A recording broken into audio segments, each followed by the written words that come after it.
Buenas tardes, gracias a los organizadores de las jornadas por haber admitido esta pequeña comunicación.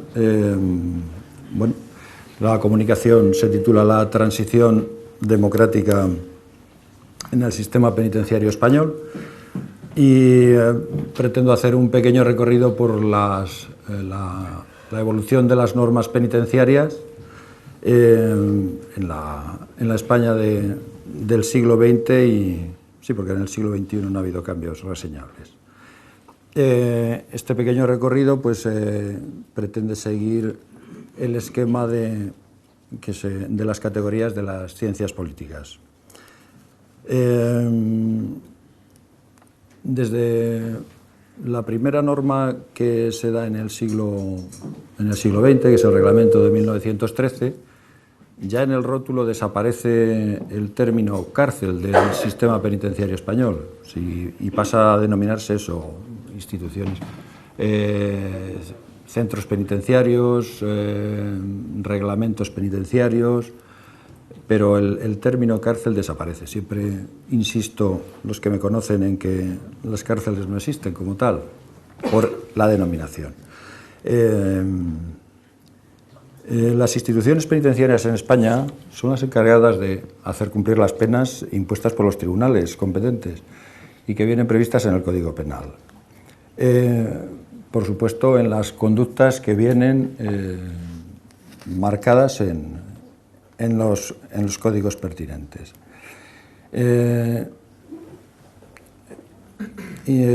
Para enmarcarlo dentro de las categorías de las ciencias políticas, es una institución imprescindible para el mantenimiento de la austasia de esta sociedad divergente.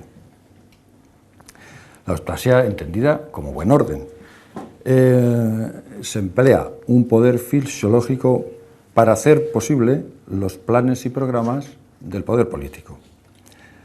En los distintos ordenamientos se mencionan, además de el castigar estas conductas, otros términos como recuperar, transformar, redimir, corregir, regenerar, modificar, educar, reeducar durante el internamiento. Y se pretende que los individuos vuelvan a la sociedad, pero siguiendo las normas sobre las que se entiende que esta debe de funcionar. Esto no es una cosa que sea desde el siglo XX. En las partidas de Alfonso X ya se contemplaba pues, garantías para los encarcelados, la remisión condicional de las condenas en determinados casos, la separación de unos encarcelados de otros, en aquellas sí que se llamaban cárceles. Entonces, vamos a partir para ver la transición democrática desde el reglamento de 1930.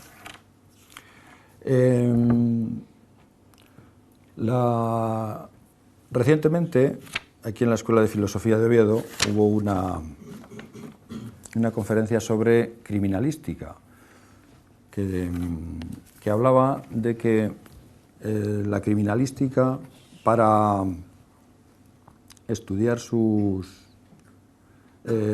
para hacer el seguimiento y las averiguaciones de los distintos hechos, se seguían en tres escenarios. Uno, el escenario del crimen; otro, el del laboratorio, que había cogido gran importancia para toda la analítica de las escenas; y un tercero, el de la sala judicial. El sistema penitenciario supondría, dentro de esas conductas, el cuarto escenario. En este escenario se produce un cambio fundamental. Si en los anteriores escenarios el autor es el que se pueda considerar como autor, el acusado, puede mentir, puede tal, en sus declaraciones, puede tal, serán los hechos los que nos lleven a las conclusiones.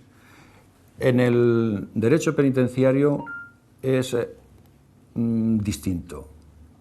El derecho penitenciario se basa en que el conocimiento del sujeto y la observación de sus conductas nos llevan a hacer un pronóstico sobre, primero, su vida en prisión, y por eso se le clasifica, y después su su reingreso, su reinserción en la sociedad a posteriori. Por lo tanto, tenemos un tratamiento totalmente distinto de los individuos que cometen conductas que vienen reflejadas en estos y que vienen penalizadas en estos códigos. Esta institución, por lo tanto, es una institución de la capa conjuntiva de la sociedad política, donde intervienen los tres poderes. El legislativo, para dictar las leyes dentro de la rama estructurativa, el judicial y el ejecutivo dentro de la rama operativa. Desarrollan las distintas normas. Por supuesto, es también imprescindible la capa basal, porque, claro, tanto los distintos edificios como los distintos gastos y costes que tienen todas estas instituciones, pues tienen que sacarse de algún lugar. En esta institución la capa basal tiene dos funciones. Esa que parece la más evidente, y una segunda que es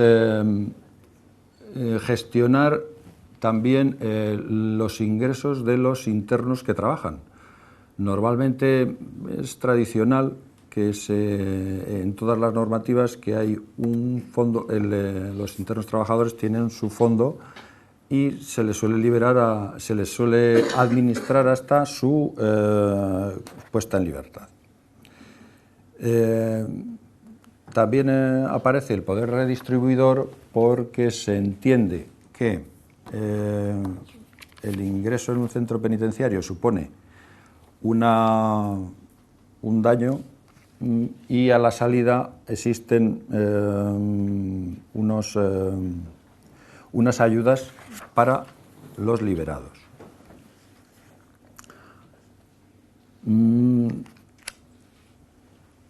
La capa cortical también la veremos presente en esta evolución histórica de la legislación, y de hecho las relaciones durante todo el siglo XX, las variaciones que se van produciendo se irán produciendo en función de la significación que España va teniendo en el contexto internacional. La forma de gestión de esta capa conjuntiva que corresponde a la clase política también tiene, pues no sé si es peculiar, pero bueno, podemos observar los tres estratos de la clase política se dan dentro de esta institución penitenciaria. Estaría en un primer estrato todos los denominados puestos políticos, los denominados puestos de libre designación, que suelen ser los que dirigen los distintos establecimientos, directamente nombrados por, en este caso por el partido dominante o por el ejecutivo correspondiente, o por la autoridad que en su momento lo ejercía. El segundo estrato estaría compuesto pues, por la oposición que critica las distintas medidas, y en un tercer estrato tendremos en un primer nivel a los funcionarios, y en un segundo nivel a todas las empresas que participan tanto en la construcción de los equipamientos como los propios internos que participan en la marcha de la gestión. Estamos pues en el reglamento de 1930, que es un reglamento acabada la dictadura de Primo de Rivera, de los tiempos del general Berenguer. Se mantiene vigente hasta el año 1948, Con lo cual tenemos que un reglamento que surge en un momento que parece de cambio y transición se mantiene en el tiempo. Hay que señalar que la legislación penitenciaria, en su evolución histórica, una de las características es que se van dictando normas y con el paso del tiempo, mediante instrucciones circulares, normas de un rango inferior, se van transformando estas normas, que en las normas siguientes, en los reglamentos siguientes, se van incorporando. Y a veces estas normas que en el medio de las leyes reglamentarias se van introduciendo suponen cambios incluso contradictorios. Este reglamento sigue el denominado sistema progresivo. El sistema progresivo, bueno, todos los sistemas son progresivos, en el sentido de que el interno se le va poniendo en distintas fases de vida. El sistema penitenciario español tiene como base la vida, diríamos, en común, aunque en el sistema progresivo hay una primera fase de vida en la celda de aislamiento, pero es un tiempo porcentual a la condena en el que se pretende conocer al interno en ese momento, y después va pasando por otros sistemas hasta terminar en la libertad condicional. Pero la base del sistema es la vida en común dentro de módulos y galerías. Y de hecho, en lo que son los sistemas penitenciarios del resto de Europa, pues siempre el sistema penitenciario español se ha considerado como muy llevadero, por eso, porque se potencia, en vez de la vida celular, la vida en la celda, la vida en común. No sé, como anécdota, si recuerdan ustedes cuando detuvieron a Ruiz Mateos en Alemania, lo detuvieron en Alemania, y contaban a posteriori en la revista Interview cómo había sido aquello, y dice, pues lo pasé muy mal los 15 primeros días porque, claro, solo me sacaban airearme un ratín en la celda hasta que conseguí que me dejaran fregar el pasillo. Claro, eso en el sistema penitenciario español es muy raro, no existe esas, se realiza de otra manera. La estructura que marca el reglamento de 1930 es de una junta disciplinaria que la forman fundamentalmente el director y un subdirector, más capellán, maestro y médico. Entonces, tenemos ahí, estos son las figuras que marcan la vida dentro de la prisión. Prisiones que hay un problema muy importante de infraestructura. Existen tres tipos de prisiones. Prisiones de partido, que son normalmente conventos o castillos habilitados en estado muy precario, prisiones provinciales que se iban construyendo y que ya tenían mejores situaciones, y prisiones especializadas, pues eso, para multireincidentes, para enfermos psiquiátricos y demás. Estas tenían unas mejores condiciones. En esta circunstancia, pues llega la República y llega la Dirección General de Prisiones, una figura que siempre ha sido, bueno, muy nombrada, Victoria Kemp. Comienza un cambio acelerado para mejorar la situación de los internos.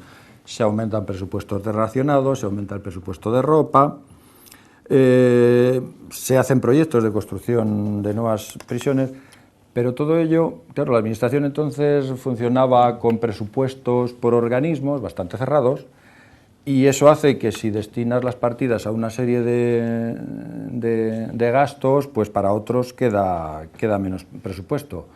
La lleva a suprimir una serie de puestos de trabajo, con lo cual se pone a suprimir y transformar una serie de puestos de trabajo, y a cerrar una serie de prisiones de partido que estaban en bastante mal estado.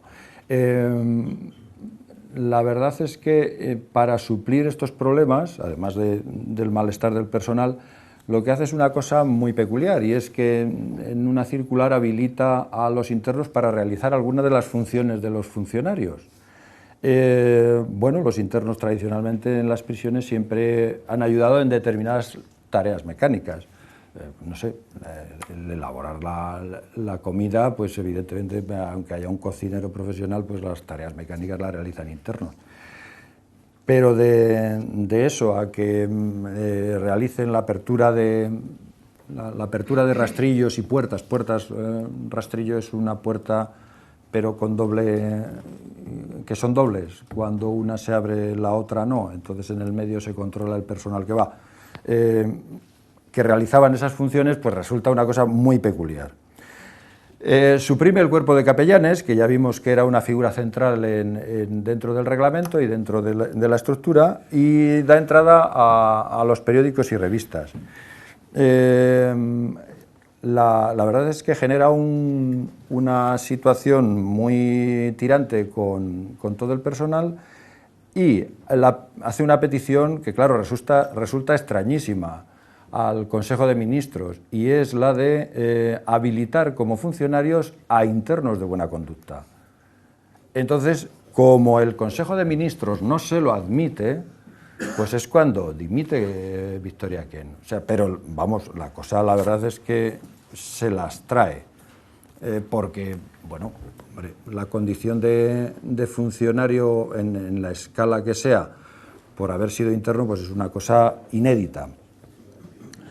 Durante el resto de la República se suceden varios directores y el problema es que al final las prisiones son un poco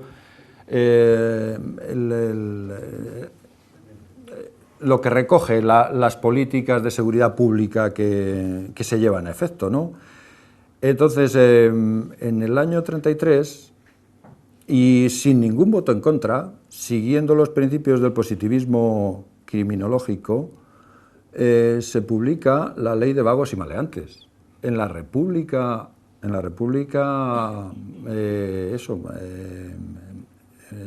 el bienio republicano hazañista. No es esta ley en sus distintas modulaciones, porque se irá transformando, aunque siga el mismo espíritu, se mantiene hasta el 70, pero es una ley de la República. Es una teoría criminológica que defiende el principio de la defensa social. Entonces, además de las penas de prisión por haber cometido algún delito, están lo que se denominan las medidas de seguridad, que en el fondo suponen internamientos exactamente igual que las medidas de prisión. Bueno, lo que sí suelen ser internamientos en las prisiones más próximas, que son, como decimos, las de partido y las de peor estado. También es verdad que se usa para el control de los adversarios políticos, pues en la República los anarquistas y durante la dictadura pues los opositores. Eso es una realidad. Una vez que termina el bando nacional, no se hace otra cosa que se suprimen las circulares que se habían dado durante el tiempo de la República, pero el reglamento sigue siendo el mismo. No se modifica. Claro, me salto el periodo de guerra porque evidentemente los centros penitenciarios entonces lo que fue un lugar más de la batalla que se había establecido. Y entonces yo creo que perdieron todo su sentido penitenciario, eran otra cosa. Acaba la guerra y también es un momento totalmente excepcional, pero ya entramos dentro de la dinámica de lo que son las leyes penitenciarias. De nuevo, el contingente que llegan a manejar es de 270 o 290.000 internos y tenemos una cosa que recientemente se ha descubierto y es marcar uno de los propósitos de mi conferencia, y es un poco ir demoliendo ese mito del franquismo como una cosa única. Recientemente se ha descubierto que la facción falangista del franquismo, y de la mano de uno de sus más insignes luego juristas y demás, Federico Castejón, elaboró un proyecto de reglamento penitenciario que también seguía los principios del positivismo criminológico italiano. y que nada menos pretendía eliminar el Ministerio de Justicia y hacerlo depender de magistrados por oposición. Una de las partes era hacerse cargo de las instituciones penitenciarias y, siguiendo estos principios de la defensa social y yendo más allá, el proyecto contemplaba la militarización de las prisiones y que las prisiones, que los internos, mediante el trabajo, no solo costearan sus gastos, sino que repararan los daños que hubieran cometido a la sociedad. O sea, la idea positivista llevada a su extremo, si queremos, ¿no? Los falangistas perdieron los falangistas y ganaron los carlistas. Entonces se nombra ministro de Justicia al conde de Rodezno, que era un carlista, y es un director, Máximo Cuervo, el que se hace cargo de toda esta masa de internos que en aquellos momentos había en las prisiones españolas. ¿Cuál es su aportación principal? Pues su aportación principal es lo que yo había subtitulado la comunicación de la redención al tratamiento. Su aportación principal fue la redención de penas por el trabajo. Crea el denominado patronato de Nuestra Señora de la Merced y lo que pone en marcha es utilizar toda esa mano de obra para la reconstrucción. Como más significativo y lo que más trascendencia y más ríos de tinta, por así decir, se ha corrido, es los destinados al Valle de los Caídos. Recientemente ha aparecido un libro, el autor se llama Alberto Bárcena, Los presos del Valle de los Caídos, donde, manejando documentación que no había visto la luz, pues un poco ya se confirma lo que se sospechaba, que era el destacamento de presos escogidos dentro de todas las prisiones de España, se escogía a los mejores para que fueran al Valle de los Caídos. Y las condiciones laborales eran tan beneficiosas que incluso algunos, después de haber acabado de cumplir su condena, se mantenían como trabajadores libres allí. Y de hecho, hay algún dato curioso, han aparecido circulares porque con el trabajo y cobraban igual que el resto de los obreros, iba la concesión de viviendas. Y resulta que en las épocas de verano aquellas viviendas estaban ocupadas, es la zona norte de Madrid, estaban ocupadas por personas que no se justificaba adecuadamente su parentesco familiar. O sea, se usaba de lugar de vacaciones las viviendas familiares que se asignaban a los internos que estaban cumpliendo condena. Ya se sabía que pues, allí estuvo el padre de Gregorio Peces Barba y algún otro político de fuste. La redención de penas por el trabajo produce sus efectos y se va aligerando muchísimo el contingente de internos, y ya el golpe definitivo se da con la amnistía del 47, donde ya se normaliza un poco la vida penitenciaria, ¿no? Y es en el año 48 cuando el primer reglamento penitenciario, después del 30. Claro, las principales características de este reglamento es la influencia de la ideología católica, ¿no? Son los que se han hecho con la gestión de las prisiones y pues eso, se habla de inquebrantable disciplina, pero trato humano y cristiano. Siempre se ha dicho que era obligado la asistencia a misa. No es verdad, la asistencia a misa era obligado para los internos que se declaraban católicos. Nada más. Otra cosa es que en aquel régimen declararse no católico, eso es otro tema. Pero pero eso, no sé, por ejemplo, una sanción, una falta disciplinaria era la blasfemia. Bueno, pues era un poco la plasmación del nacionalcatolicismo, ¿no? Los funcionarios eran militares de la segunda actividad fundamentalmente aparte del Valle de los Caídos y otras colonias de trabajo penitenciario, pues existieron colonias agrícolas de trabajo. O sea que en distintas áreas de la actividad económica se intentó aprovechar la fuerza de trabajo de los internos, que por lo demás, pues eso, tenían unas condiciones de trabajo similares al resto de trabajadores. Este reglamento solamente dura 8 años. ¿Por qué? Porque las condiciones de España y sus relaciones con el exterior se modifican. ¿Qué ha ocurrido en estos 8 años? Pues que España ya ingresa en la ONU y en el 1956 se elabora otro reglamento penitenciario siguiendo las reglas mínimas del tratamiento de presos de las Naciones Unidas. Entonces ahí ya se incluyen, formalmente, ¿no? Una serie de derechos y deberes y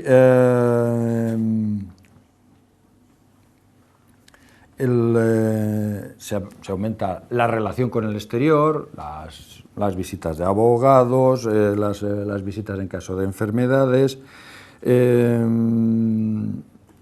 y lo que sí hay es un cambio en la gestión. En el año 50 me parece que es el 53, ya se promulgó la Ley de Funcionarios Civiles del Estado y ya se hacen civiles los funcionarios que gestionan las prisiones. Como vemos, y siguiendo la capa cortical también influye decisivamente en todo el ordenamiento penitenciario.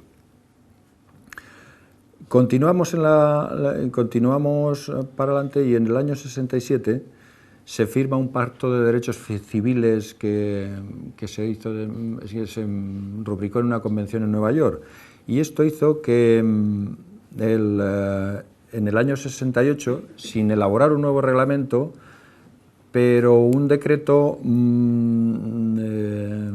modificó sustancialmente, no modificó, dio entrada sustancial a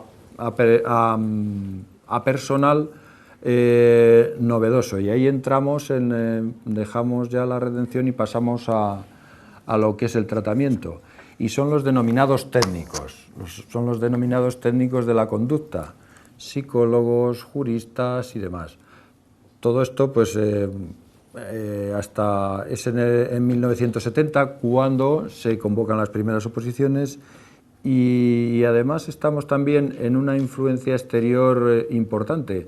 El momento ideológico, no solamente de esta declaración, sino que pues está de moda, por ejemplo, la filosofía francesa de Foucault, las prisiones vistas como un mal necesario, pero que hay que intentar eliminar, y en ese marco es donde España entra en los momentos más álgidos de lo que denominamos la transición democrática.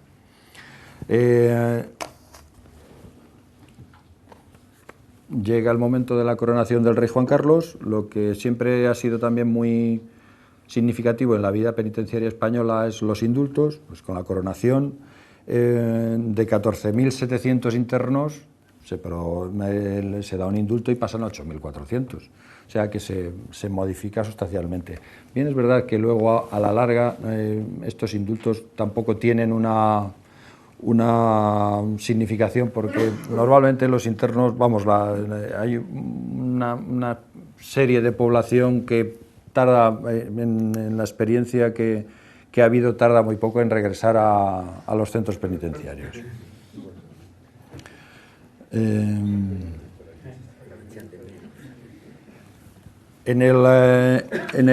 Ya en toda la vorágine de la transición, pues se van dando distintos indultos para los presos denominados presos políticos o presos sociales, y se produce una una avalancha de reformas a partir del año 76 a base de circulares fundamentalmente. Hay una cosa que desde fuera a lo mejor no se puede ver. En una de esas circulares se despenaliza las huelgas de hambre y las autolesiones. Eso hace que la presión de los internos a base de estos mecanismos sea muy fuerte. Además de eso, se organizan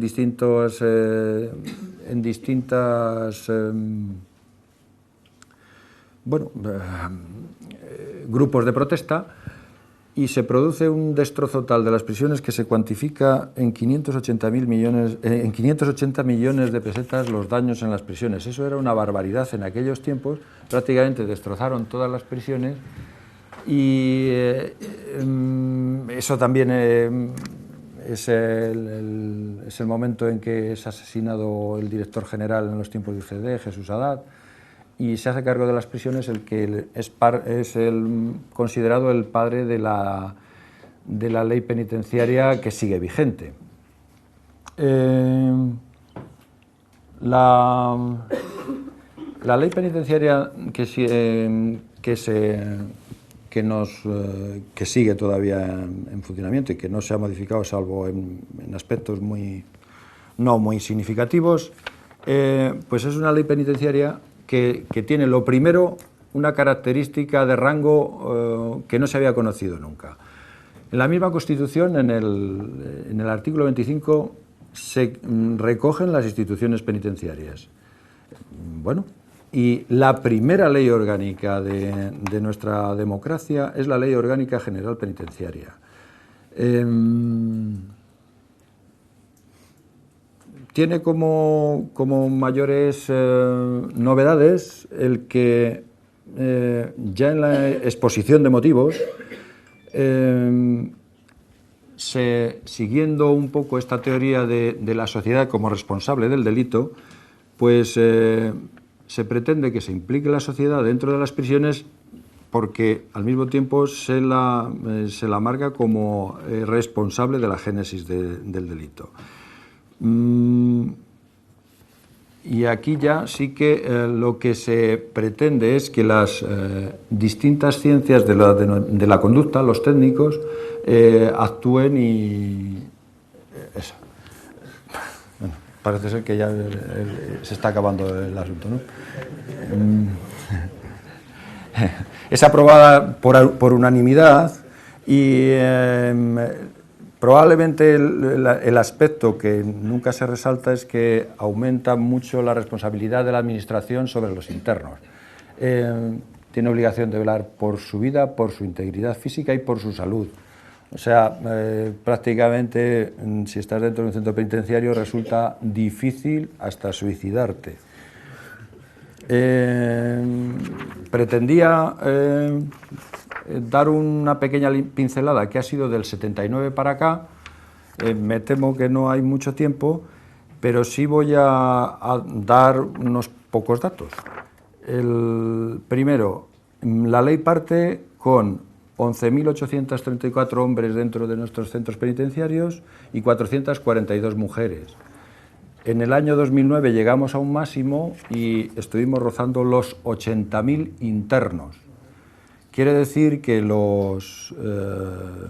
todas las previsiones de la ley de crear un marco para la reeducación y reinserción no parece que hayan tenido mucho éxito. Tienen una página web de la Dirección General donde tienen estadística penitenciaria muy pormenorizada por delitos, por edades, por sexos, bueno, todo lo que quieran. Pero hay dos cosas que no van a encontrar allí. Una de ellas es el índice de reincidencia. No existe tal cosa. Y es difícil además de saber ese índice, no es una cosa fácil. Bueno, por supuesto hay que recurrir a la ciencia estadística, muy así, pero hay un pequeño dato. En el informe del 2014, que es el último que se ha publicado, dice que ha habido 32.800 ingresos. Y sin embargo, y esto ya es una información interior, cada interno nuevo se le asigna un número nuevo. Solamente hay 20.000 números nuevos. Quiere decir que el resto eran todos internos que ya tenían su número. Ustedes, si entran en un centro penitenciario, se les asignará un número. Es así. Otro dato que no figura, porque, bueno, hay como eso, es que un porcentaje muy importante de los internos de nuestros centros penitenciarios pertenecen a grupos muy determinados, en algunos casos denominados comunidades. Yo he hecho un poco el seguimiento de lo que es la comunidad de Asturias, que es donde estoy, y en este caso me refiero a la comunidad gitana. He buscado los datos de población de esa comunidad por las ayudas para la infancia. Y allí cifra la comunidad gitana en un porcentaje que no llega al 0,9% de la población de Asturias. Haciendo un seguimiento pues por apellidos significativos, en el centro penitenciario, que es único en Asturias, pues si no llega al 20% de la población que tenemos dentro de esa comunidad, pues andará muy cerca. Realmente, pues eso, como es un dato que no se pide, quiere decir que se concentra en unos eso. Y sí que hay otro dato que también, aunque ese sí se publicita por la asistencia sanitaria, pero, por ejemplo, lo que no se especifica es que ahora mismo, por ejemplo, de tratamiento con psicotropos, en el centro penitenciario de Asturias estará el 60% de la población, con psicotropos, ¿no? Ya, o sea, los grandes centros penitenciarios que esta ley a la que ha dado lugar, con la gran inversión que se hizo a partir de los años 90, y en vez de especializar centros en cada uno existen todas las especialidades, pues ha hecho que nuestros centros sean centros penitenciarios, hospitales, bueno, de todo un poco. Centros psiquiátricos, se han mantenido 2 centros psiquiátricos especializados en Alicante y en Sevilla, pero que no dan abasto para nada, y es uno de los grandes problemas de nuestros centros penitenciarios. Pues nada más, y siento que me he pasado.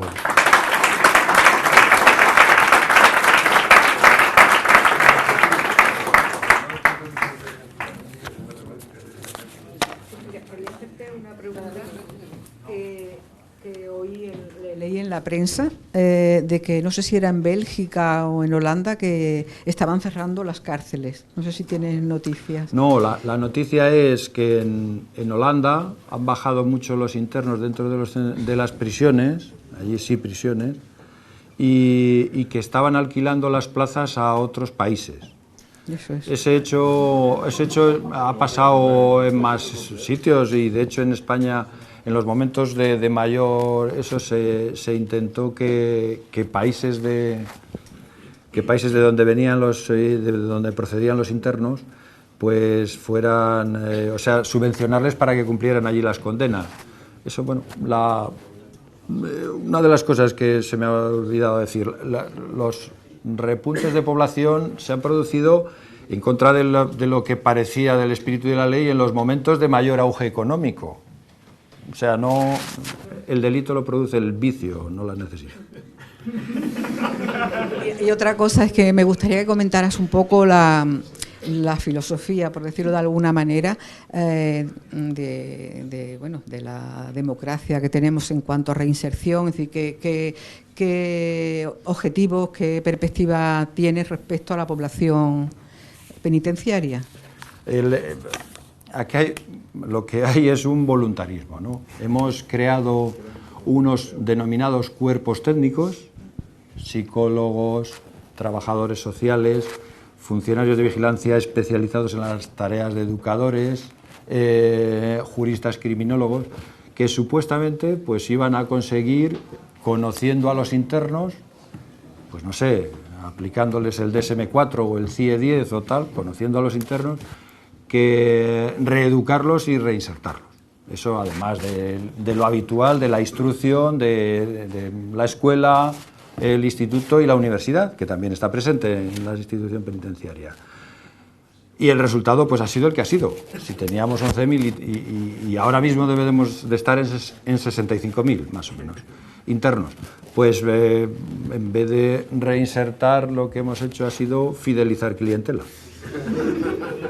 El lenguaje empresarial. ¿Tienes, cuánto supone eso para el ciudadano como presupuesto de gasto? Hace unos años se publicaba, pues periódicamente, por lo que sea, algún director de alguna prisión porque no es una institución que genere noticias buenas, entonces no es fácil que se tenga mucha referencia en la prensa. Y algún director hacía un poco eso y eran unos 24.000 euros al año, lo que nos costaba un interno dentro de las prisiones. La última estadística que vi, por ejemplo, solamente de gasto sanitario, de gasto de medicamento sanitario, hablaba de 41 euros interno mes. 41 euros interno mes. O sea, en el centro penitenciario donde yo trabajo, ver preparar los sobres de medicación diaria, además de, pues, no sé, supongo que habrá 400 o cerca de 400 internos con metadona y demás, aquello es espectacular. Es espectacular y solamente eso, pues, bueno, es así. O sea, que centro penitenciario, hospital, bueno, es un entrar y salir de una serie de población, que eso se mezcla, claro, si es que al final, ¿qué tiene que ver, yo qué sé, el consejero de Cultura y su consejería al completo que estuvo en el centro penitenciario, pues con otra serie de internos que son los habituales que nos visitan, ¿no? Y que es verdad que puede que no les logremos reinsertar, pero sí que lo que se produce en este tipo de internos es una mejora de su salud, pues porque se ajusta a su vida, su alimentación es tal. Se le enseña, o sea que podría ser un bueno, delincuente eso de enseñar, ¿no? acaba de hace un momento de dar el golpe Íñigo, se le enseña si quiere y si puede. No, eso se le enseña, lo cual no quiere decir que no haya 9 maestros en este centro penitenciario en concreto en plantilla, que si quiere hacer el bachiller lo puede hacer perfectamente y que la UNED allí allí tiene sus exámenes y demás exactamente igual, o sea, todo el sistema de enseñanza.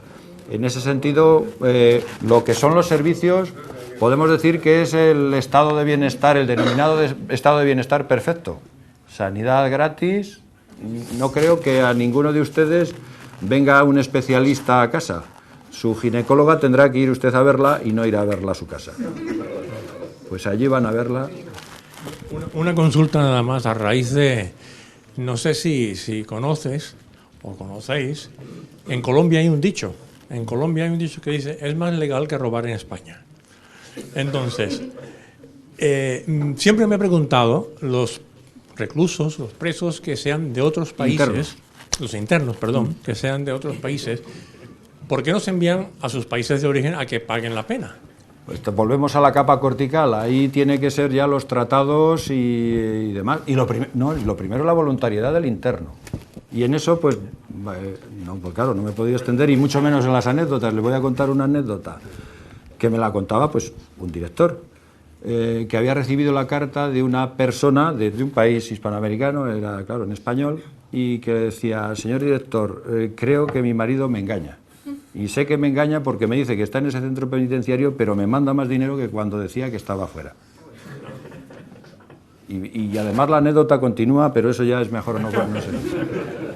Eso es mejor no seguir, después fuera de micrófono podemos contar el final, que ya no ha lugar. Pero es así, bueno, pues en este caso el interno era el encargado de la cocina de otros 18 internos que trabajaban y, pues, no sé, cobraría al mes a lo mejor 600 euros, pero claro, son 600 euros limpios, con su correspondiente cotización a la Seguridad Social y demás. Con lo cual, pues, como estaba mantenido, podía mandar los 600 euros para allá. Pero bueno, eso es nuestro sistema, es así, ¿eh?